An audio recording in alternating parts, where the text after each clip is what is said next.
जो हमारा जन्म हुआ ये भाग्य के अधीन नहीं है, ये नवीन भाग्य निर्माण करने के लिए है। नहीं तो आदेश ही नहीं लेते भगवान। पशुओं को आदेश नहीं दिया जाता क्योंकि वो भाग्य के अधीन है। केवल मनुष्य शरीर को आदेश दिया गया है। किसी देवता को भी आदेश नहीं दिया गया कि आप ये करो ये ना करो, क्योंकि वही करेंगे जो उनके सुकृत है, उसके अनुसार बस भोग भोगेंगे। आगे कुछ नहीं कर सकते, नवीन कर्म नहीं कर सकते, न नारकी जी कर सकते हैं, न स्वर्ग के कर सकते हैं। सब अपने अपने परिणाम को केवल भोग रहे हैं। यहां परिणाम उपस्थित करने का अवसर है। आप जो चाहो अपना परिणाम कर सकते हो। आप चाहो नरक जाओ, चाहे स्वर्ग जाओ, चाहे नारायण बन जाओ, जो चाहो कर सकते हो। मनुष्य शरीर है तो ऐसा शास्त्र स्वाध्याय और पंडिताई ज्ञान किस काम का, जो भगवत प्राप्ति प्रारब्ध पे छोड़ दे। तो कुछ जन हैं जो शास्त्र स्वाध्याय करके या संतों की वाणी सुनकर इस विचार में आते हैं कि मुझे क्या करना चाहिए,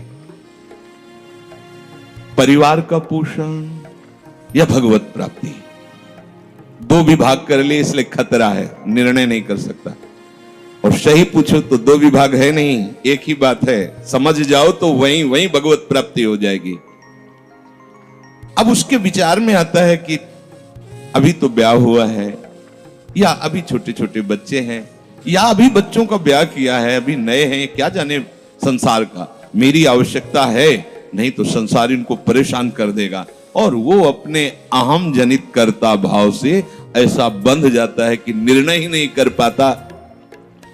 श्री चरणदास जी कह रहे हैं, ए भाई समझो, जिस कर्तव्य को तुम विसार करके झूठे भाव को कर्तव्य मान रहे हो, अरे माया के दीवाने, अरे हिया नहीं रहना, करना अंत पयाना।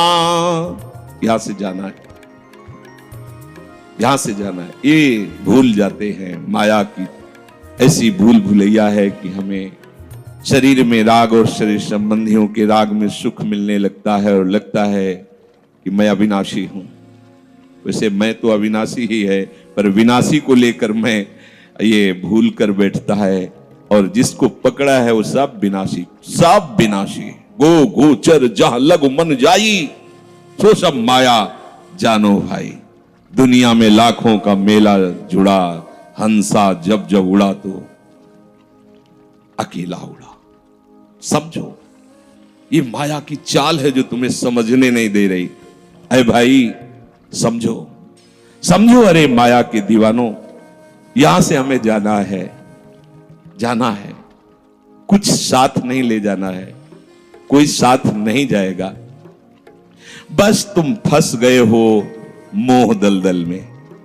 ये कुटुंब का मोह ऐसा मोह है कि कैसे तुम्हें बताएं। याद ही नहीं आती कि मुझे जाना है, याद ही नहीं आता कि सब छूटना है। ये समझ में नहीं आता कि मैं आया किस लिए। बड़ी विचित्र भूल भुलैया है। मोह कुटुंब के अवसर खोयो। दो बातें आती हैं, परिवार का पालन पोषण, ये धर्म पालन करूं, या हरि का भजन करके भगवत प्राप्ति करूं। तो बोले मोह कुटुंब के अवसर खोयो। अवसर मिला है तुमने, भलो पायो दांव रे, चूक ना अवसर प्यारे, भलो पायो दांव रे। बड़ा अच्छा अवसर मिला है भजन करने का, चूक गए तो फिर पछताना पड़ेगा। हरि की शुद्ध बिसराई। अब वो निर्णय करता है परिवार के पोषण का, क्योंकि मोह ममता है। पीछे का, हर बार सत्संग में कहते हैं कि पीछे का रास्ता एकदम बंद हो जाना चाहिए, कि आगे कोई भयावह स्थिति आवे तो लौटने का रास्ता नहीं रहना चाहिए। उपासक को पीछे का मार्ग बंद कर देना चाहिए। पर होता क्या है, अपने लोग बहुत कमजोर हैं, तो कदम ऐसे रखते हैं पर पीछे वाला पुष्ट बनाए रखते हैं कि अगर इधर थोड़ी भी आंच लगी तो कदम पीछे करके सुरक्षित हो जाए। वो सुरक्षित नहीं है, वो सुरक्षित नहीं है, वो असुरक्षा है। परिवार का राग, अन्य भरोसा, किसी देहधारी का भरोसा, किसी वस्तुओं, ये भरोसे लायक चीज है, अरे क्षण में बिगड़ जाने वाली चीज है। भरोसा तो हरि का है, भरोसा तो हरि गुरु चरण सेवा अनुसरो। ये भरोसा कभी तुम्हें विश्वासहीन नहीं होने देगा। ये भरोसा कभी धोखा नहीं। साधुते हो न कारज हानि, कभी तुम्हारा मंगल नहीं हो सकता। मोह कुटुंब के अवसर खोयो हरि की शुद्ध विश्वराई। अब दिन तो बैल की तरह काम करने में व्यतीत हो रहा है और रात्रि नींद और भोग में समाप्त हो रही है। आठों पहर की 60 घड़ियां बेकार में इसने व्यतीत कर दी। एक क्षण भी शांति से बैठकर विचार नहीं किया कि मेरा जन्म किस लिए हुआ है, मैं क्या कर रहा हूं, और अपना कुशल चाहता है। इच्छिन हरि को नाम लीन हो, कुशल कहां ते हुई, तब लग कुशलन जीव को सपने हो मन विश्राम। स्वप्न में भी शांति नहीं मिल सकती जब तक भजन नहीं करोगे। बालक अवस्था तो खेल में चली गई, जवानी हुआ तो अहंकार मद छाया, मैं करता मैं भोगता इसमें चली गई। जब वृद्ध आया तो रोग और चिंताओं ने घेर लिया। अब इतना दुखी है कि वो सोच भी नहीं सकता कि मैं इनसे दूर होकर भजन कर लूं। ये जो वो भजन का नाटक होता है, भजन में हम देखते हैं ऐसे ही लगा रहता है, कैसे हो और बढ़िया से और क्या करें, और मरने का ठोर आ रहा है और क्या करें।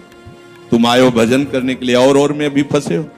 क्या कर दूं, कहां से कैसे व्यवस्था कर दूं। हम ही चला रहे हैं, भले वृंदावन में बैठे परिवार हमारे अनुसार चलेगा, हमारे ही, नहीं तो नष्ट हो जाएंगे। आए हैं वनवास करने के लिए, भजन करने के लिए, पूरा का पूरा प्रपंच पता लगता है।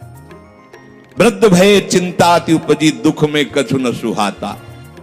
अरे भूल क्यों रहे हो, चेतो। साधु चेताता है जगत को, चेतो। काल रूपी शिकारी धनुष पर विष का बाण चढ़ा चुका है, तुम ठीक निशाने पे हो, होश में हो जाओ। अगर अब कोई तुम्हें निशाने से बचा सकता है तो काल का भी महाकाल हरि बचा सकता है, दूसरा कोई नहीं। आए अचानक बांधे, यम के दूत आकर अचानक बंधन में डाल करके ले जाते हैं। अब वो निर्णय कर रहे हैं, झूठे जग से नेह छोड़कर साचो हरिनाम उचारो। चरणदास सुखदेव कहते हैं अपना भला विचारो, इसी में अपना भला है। तो क्या करें, घर परिवार छोड़कर तुम्हारी तरह बाबा जी बन जाए। बाबा जी बनने से भगवत प्राप्ति नहीं होती। अगर आप बाबा जी बाहरी बात को ले रहे हैं तो उसको समझ लीजिए, बाबा जी बनने से भगवत प्राप्ति नहीं होती, प्रभु के होने से भगवत प्राप्ति होती। वो आप चाहे गृहस्थ वेश में रहकर बनो या आप विरक्त वेश, 2 मार्ग शास्त्रों ने स्थापित किए हैं, वो प्रभु के लिए।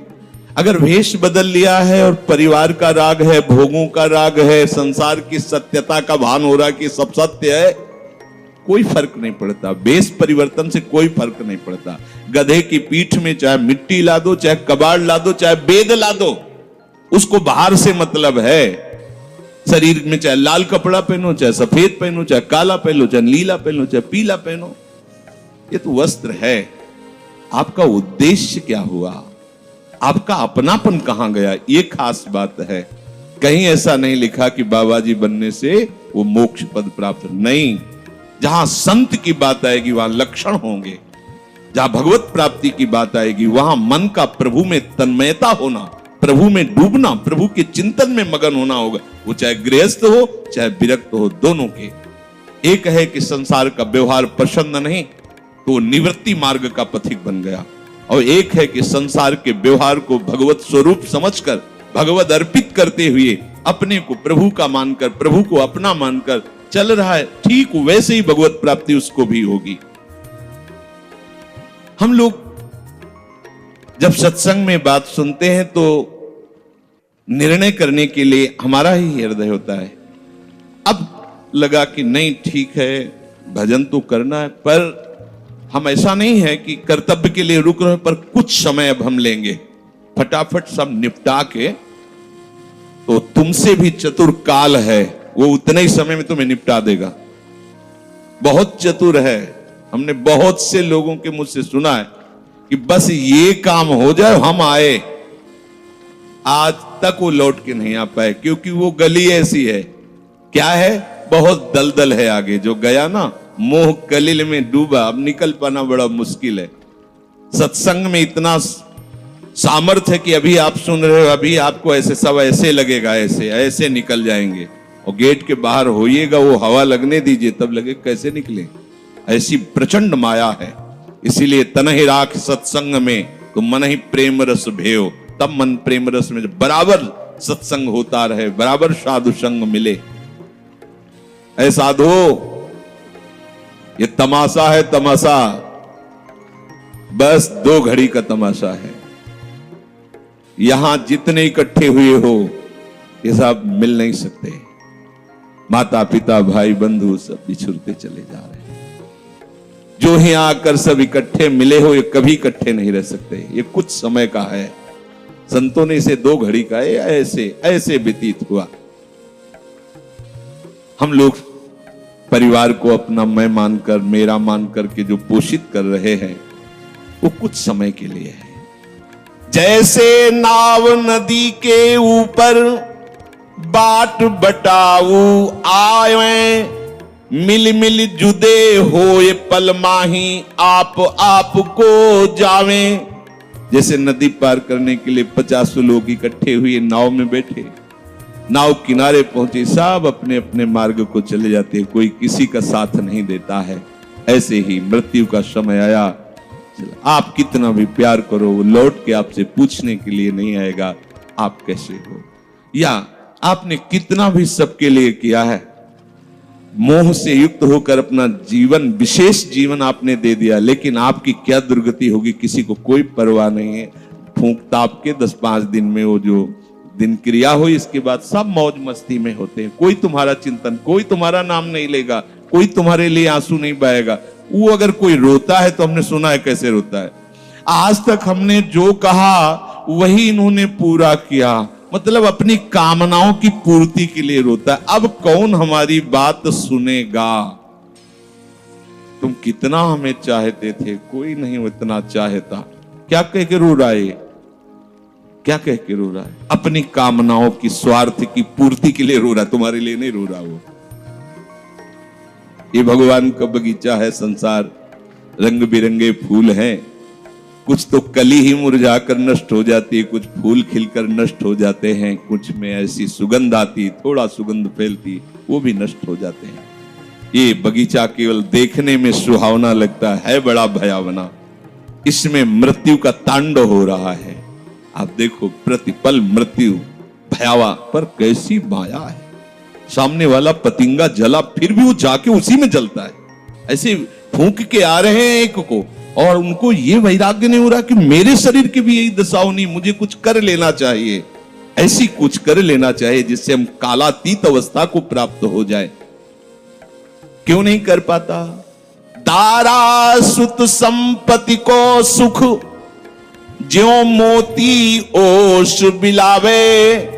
यहाँ ही मिले और यहाँ ही नासे, ता क्यों पछतावे।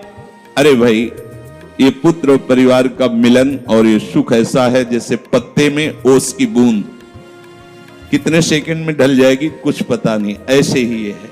बड़े हर्षित हो रहे हैं, बाजे बजवा रहे हैं, बहुत दिनों बाद लड़का हुआ है, फूले नहीं समा रहे, और काल की अवधि बहुत अलु खत्म। अब वो बूंद जो है पत्ते में गिर गई। अब किस बात को लेकर यहां खुशी मनाई जाए, किस बात को लेकर हम यहां गर्व करें?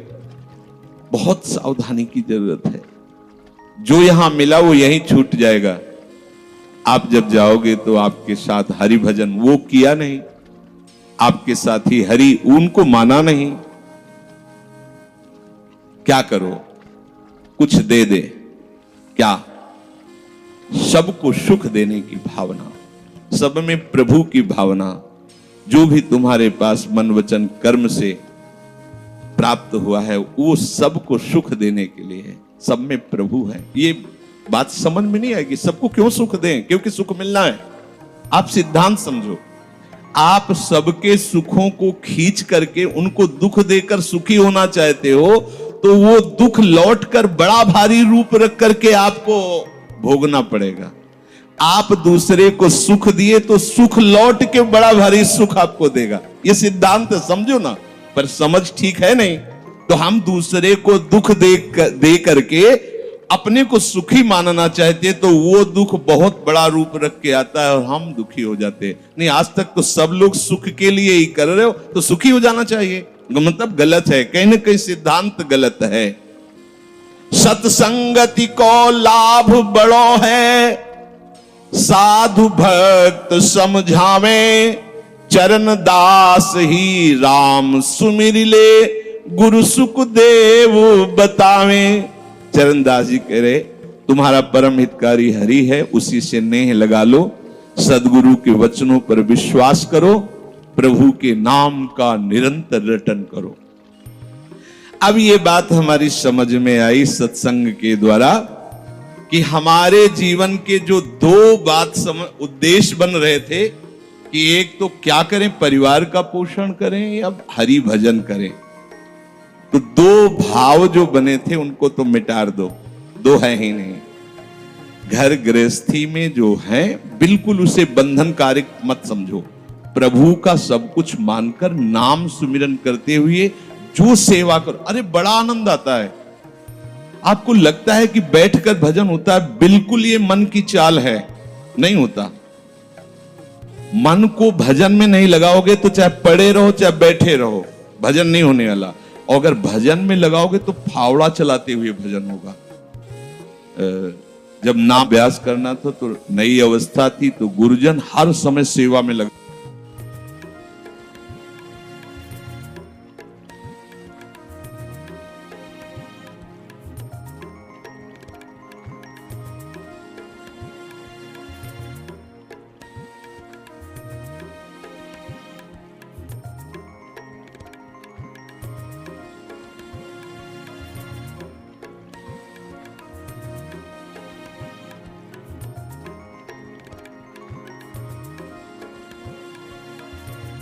रहते थे, बड़ी बड़ी पत्थर की शिलियां आश्रम में थी, उठा उठा कर उनको जमा कर खोद के बना बराबर करना, तुलसी का बगीचा लगाना, गेंदे का बगीचा लगाना, और वृक्षों को हैंड पैप से भर भर के पानी 100 बाल्टी खूब सींचना खूब, और उसमें भी नाम स्मरण करना। और जो पूर्व सदगुरुदेव भगवान थे बड़े ही बाहरी कठोर नियम वाले, और उस समय नाम का अभ्यास उसी समय करवाया गुरुदेव भगवान ने। ऐसे नाम पूरे में सोने लगाना, गुरुदेव भगवान की कृपा से ये समझ में आया। तो हमें लगता है कि कोई भी काम करते हुए भजन हो सकता है, कोई भी। अरे जब युद्ध हो सकता है तो और क्या बात है। अब बोलो आपका निर्णय कि मैं परमार्थ में जाऊं या व्यवहार ठीक करूं। हम कह रहे हैं वो व्यवहार ही परमार्थ बना लो ना, भागने की जरूरत कहां है। और जब आपकी अरुचि बढ़ेगी, वैराग्य बढ़ेगा, तो तुम्हें कोई रोक नहीं पाएगा। वो तो स्थिति आएगी, और अगर स्थिति के लिए बिना तुम भागोगे तो यहां के वही प्रपंच करोगे, यहां भी वही प्रपंच करोगे, भजन नहीं होगा। तो पहले तो साधक को इस बात को लेकर संदेह होता है कि संसार का व्यवहार करना कर्तव्य है या भजन करके भगवत प्राप्ति करना कर्तव्य। अब उसका सत्संग के द्वारा निर्णय होता है, चाहे शास्त्र का चाहे संतों का, कि नहीं नहीं मुझे तो इस जन्म में भगवत प्राप्ति करनी है। संसार के इन सब कार्यों को तो बहुत जन्मों में किया है, अब इस जन्म में भगवत प्राप्ति करनी है। ऐसा निर्णय सत्संग से होता है। जब ऐसा निर्णय हुआ तो भोग उसे कड़वे लगने लगे। ये शरीर का विलास, इंद्रियों का विलास उसको एक दुखद लगने, कैसे कैसे छोड़ूं, कैसे हटूं। अब उसी को वैराग्य कहते हैं। अब उसके अंदर वैराग्य बढ़ने लगा। जब वैराग्य बढ़ने लगा तो वो प्रभु की तरफ चलने के लिए उतावला हुआ। अब उसके सामने प्रभु की तरफ चलने के लिए जो बताने वाले वो शास्त्र हैं और वो संत जन हैं। अब इतने संत जन हैं कि उनकी सबकी अलग अलग साधना है, अलग अलग उपासना है। इतने शास्त्र हैं कि उनकी अलग अलग धाराएं हैं, और बिना इसके कल्याण नहीं होगा। सब कोई कहता है हमारा मार्ग ठीक है, सब सिद्धांत कहते हैं इससे भगवत प्राप्ति, इससे भगवत प्राप्ति, इससे ऐसा, इससे। वो साधक फंस जाता है कि चलूं तो किस में चलूं। उसके सामने साध्य और साधन विषयक तरह तरह के भेद साधकों के द्वारा, संतों के द्वारा, भक्तों के द्वारा डाले जाते हैं सामने। फिर शास्त्र को पढ़ता तो बहुत सी बातें शास्त्र में निकलती हैं। अब वो बेचारा परेशान हो जाता है कि अब मैं क्या करूं। संसार का तो सत्संग के द्वारा समझ लिया कि ये ठीक नहीं, मुझे भगवत प्राप्ति, पर कैसे भगवत प्राप्ति करूं। अब इसका निर्णय करना उस नवीन साधक के लिए बहुत कठिन होता है, परंतु भगवत कृपा का वो जिसने आश्रय ले लिया वो यहां टिकता नहीं इस संशय में। परमार्थ भगवत कृपा से पुष्ट होता है। सबसे पहले प्रभु हरि को गुरु बनाना चाहिए, वही सबके गुरु हैं। जब हम घर से निकलने की सोच रहे हैं उस समय वो सोच भी गुरु दे रहा है, वो हरि गुरु उस समय सोच भी दे रहा है वही। तो जब हमारी ऐसी स्थिति आती है कि हम निर्णय नहीं कर पाते तो अंदर से प्रभु को पुकारना चाहिए, हे गुरुदेव हरि, आप प्रकट रूप में मिलो और मेरा समाधान करो। अब जो ही वो अंदर से ऐसी दशा में प्रभु की शरण होकर के पुकारता है तो भगवत कृपा उसे सदगुरुदेव के रूप में प्राप्त हो जाती है। ये ओहो, जो मैं खोज रहा था वो मिल गया। वो अंदर से भगवान उसको वहां पहुंचा देते हैं, वो बात सुनवा देते हैं, वो संयोग बैठाल देते हैं, जिससे उसके सारे संशय नष्ट हो जाते हैं। अब वो संपूर्ण शास्त्र और संपूर्ण संतों के मत को प्रणाम करके अपने गुरुदेव की आज्ञा पर चलने लगता है। अलग अलग वर्णन है संप्रदायों के सिद्धांत, अलग अलग शास्त्रों की युक्तियां वर्णन है। हम कितनी युक्तियां कितनी चलेंगे तो एक युक्ति में ही। तो इतनी बात समझ लेना है कि हम प्रभु के अंश हैं, इसमें किसी भी संप्रदाय का कोई कटाक्ष नहीं। जीव प्रभु का अंश है, इसमें किसी भी संप्रदाय की कोई टिप्पणी नहीं है ना, ठीक है। दूसरी बात, संसार भगवान की माया है, सब संप्रदाय है ना, तो इस माया को त्यागना है। बात समझ में आ गई।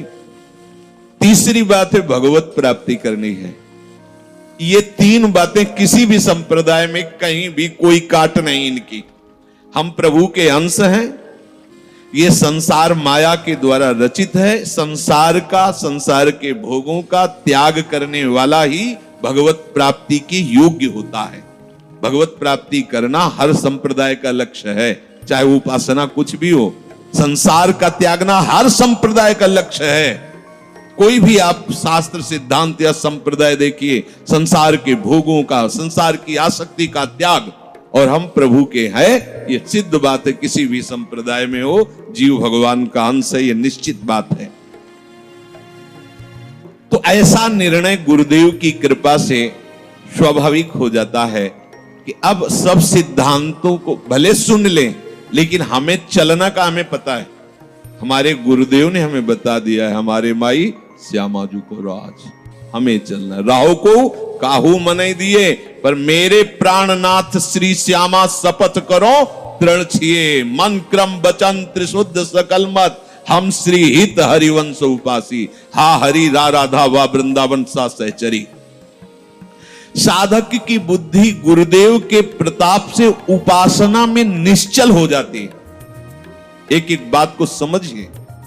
प्रभु कह रहे, जिस काल में शास्त्रीय मत भेदों से विचलित हुई तेरी बुद्धि निश्चल हो जाएगी, परमात्मा में अचल हो जाएगी, उसी काल तू योग को प्राप्त हो जाएगा।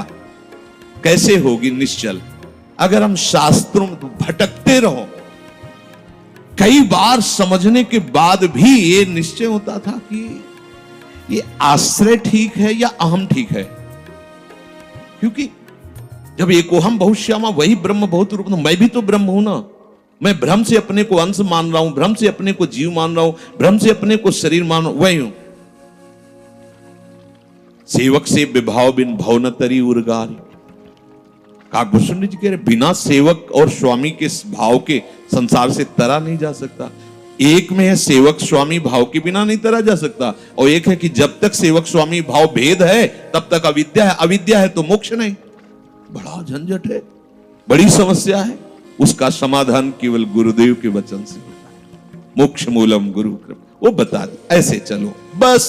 दूसरे के लिए सुनना, दूसरा कोई गलत नहीं है, बहुत से मार्ग हैं, बहुत से संप्रदाय हैं, बहुत से सिद्धांत है। हम सब संप्रदाय, सब सिद्धांत, सब मार्गों को एक साथ नहीं निर्वाह कर सकते। एक मार्ग में चलेंगे तो जो हमें गुरुदेव मिले भगवत प्रेरणा से, उनके द्वारा बताई हुई साधन पद्धति में अपनी बुद्धि निश्चल कर दे। निश्चल कोटि जन्म लग रगर हमारी बरऊ शंभुनता राहु कुमारी, इसे निश्चलता कहते हैं, इसे अटल कहते हैं। चाहे जितनी परीक्षा ले लो, चाहे जैसा दुख दे दो, चाहे जैसा प्रलोभन दे दो, लेकिन अब अपने प्रियाजू के गोरे चरणार बिंदु के सिवा अन्य आश्रय नहीं ले सकते। ये अचल बुद्धि हो गई। साधक की बुद्धि निश्चल हो जाती है कि अब तो मुझे केवल प्रिया प्रीतम का नाम रटना है, प्रिया प्रीतम की सेवा करनी, प्रिया प्रीतम के भरोसे में रहना और प्रिया प्रीतम के पास ही जाना है। ये निश्चय लगभग ऐसा तो हो गया होगा, क्योंकि सत्संग सुन रहे हैं बहुत काल से। कई बार सत्संग में कहा चित्त का समाधान हो जाना ही उपासना की परिपक्वता है। यदि आपसे कोई प्रश्न करे कि आपका उपासना का स्वरूप क्या है, तो श्री राधाजुग चरण निवास, बस आगे कुछ है ही नहीं। हमारा केवल उपास्य तत्व प्रेम, प्रेम का मूर्तिमान स्वरूप लाडली लाडली के गोरे चरणारविंद, बस। भजन साधन ये सब उनकी कृपा से हो रहा है। हमारा लक्ष्य केवल लाडली, भरोसा केवल लाडली, अपनापन केवल लाडली। अभी जीत गए, अभी जीत गए। ज्यादा जैसी तरिवंश प्रपंच बंच सब काल ब्याल को खायो, यह जिए जान श्याम श्यामापद कमल संग सिर नायो। मुझे प्रियालाल को प्राप्त करना ये दृढ़ निश्चय हुआ गुरुदेव की कृपा से। ऐसा दृढ़ निश्चय होने वाली बुद्धि को अचल कहते हैं। जब दृढ़ निश्चय हो जाता है तो साधन अब सिद्धावस्था में परिणित होने लगता है। ध्यान रखना, जब तक ये करें कि ये करें कि ये करें कि ये करें ऐसा चलता रहता है, तब साधक रहता है। और जब ये निश्चय हो गया है, अब उसका साधन सिद्धावस्था की तरफ जा रहा है, क्योंकि अब उसको निश्चय की जरूरत नहीं, वो हो चुका है। प्यारे जो वृंदावन धाम, नाम रूप लीला उनके गुणों का गायन, ये हमारा तय हो चुका है। इसमें कोई मिलावट नहीं होगी। अब साधन नहीं हो रहा, अब वो धीरे धीरे परिपक्व हो रहा है, गाढ़ हो रहा है, वो सिद्धावस्था की तरफ जा रहा है। तभी प्रभु कह रहे हैं कि बुद्धिस्तदा योग मवाप्स्यसि, अब वो योग को प्राप्त हो रहा है। निश्चय हो गया, अब योग को प्राप्त।